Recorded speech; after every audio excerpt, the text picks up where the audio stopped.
në shoqëri si në vendet punës, ashtu edhe në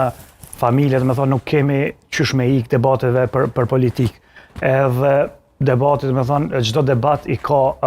pajtimet, i ka mos pajtimet e veta. Kur ka mos pajtime, rrjedhimisht ka dhe tensione, ka dhe ka pak ngritje tonit e këto, edhe normalisht që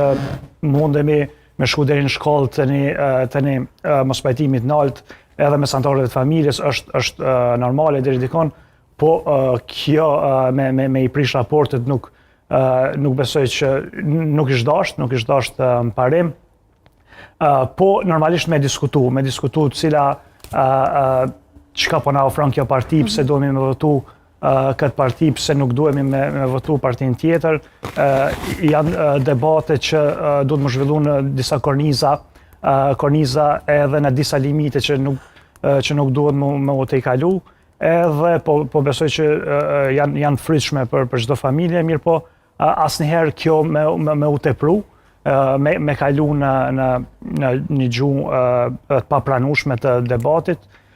po a ka raste kur nashta edhe kjo tejkalohet, unë besoj që ka, kush është fajtor për këto, unë besoj që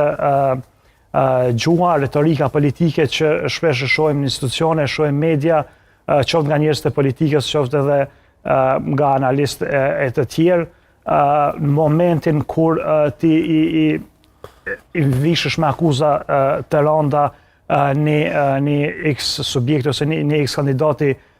politik, në momentin kur ki gjuhë të vazhdueshme polarizuese, atëherë që ajo gjuhë normalisht ne kemi me thithë edhe në familje, edhe kemi me etiketu të njëjtin kandidat me çdo terme. Mas andej kanë me lindë dhe ato problemet familje se pse ti me votu këtë, po e zonë njënër prej shembujve banal njerit Serbisë ose e tjerë, edhe normalisht kështu ka me lindë potencialisht edhe konfliktin. Ne kemi edhe rastin politik kur njerëz të familjes kanë ndrru parti, për shkak është ky Dardan Krasniqi që e ka familjen themeluese në shtatë vëvë, dhe vetë është themelus, po tash ka dalë krejt me një parti tjetër, është normale, po kur debatohet mendoj që është duhet me u pas parasysh që ato limitet, që ato